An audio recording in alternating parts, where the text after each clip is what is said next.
Gary Busey. So was it Holly? Holly and Felix we were talking to? Talking about possibly doing Gary Busey for the sake of seeing if your personality changes as you get older and or have a head trauma or some kind of physical thing. So kind of defining our terms here. I think a lot of people, first of all, what I see is they're trying to like wiggle out of their ops type. They're trying to angle in for free will. Yeah. Defining the terms that there's hundreds of things that make up your overall personality. And the ops coins is really talking about, are you left-handed or right-handed? No, if you fall out of a bunk bed, you're probably not going to switch your left and right hand. If so, it's extremely rare. But you're just going to be a more weird version of whatever you originally were right. as a stock weirdo, which is very much the case I saw with Gary Busey, is he was always a weird guy.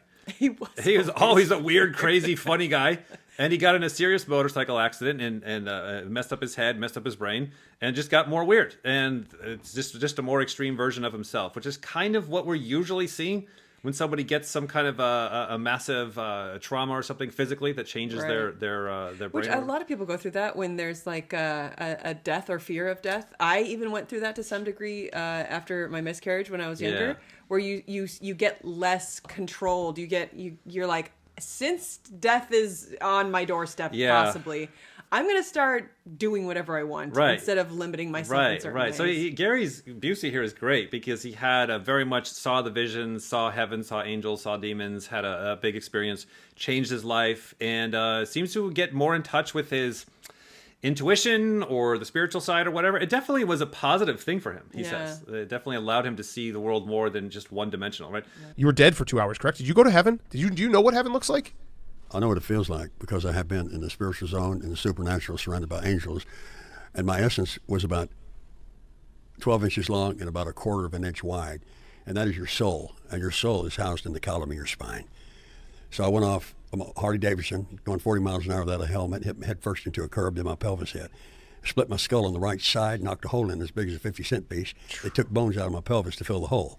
I got a dent there. It was like playing golf on the wrong course. Boom, golf ball hit me. Anyway, it was a beautiful experience of understanding something that I wouldn't have understood without having the accident.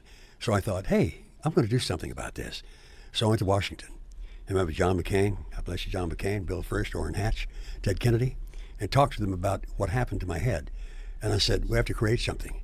And so I signed, I signed a piece of paper, and that was the advocate statement that created the Traumatic Brain Injury Act. So in that film right there, in that segment right there, and compared to the very first one, he's just like very unconscious. And that's what it looks like to me, is I'm just seeing somebody that's very unconscious. Just a hitchhiker. I'm just going for a ride on my motorcycle. Straight SE function. Right. Just not like that, what's that? That. And then on the last one that we just watched, somebody asks him a deep question and he takes them under with him. He's like, oh yeah?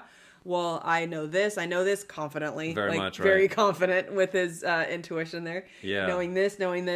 Your thing is definitely here. Your spirit is definitely here. So he is now accessing demon functions. It's not savior state. It's still weird. Right. It's not a savior, calm, normal state. It's still weird, but it's like more consciousness. Right. Which is interesting. Right.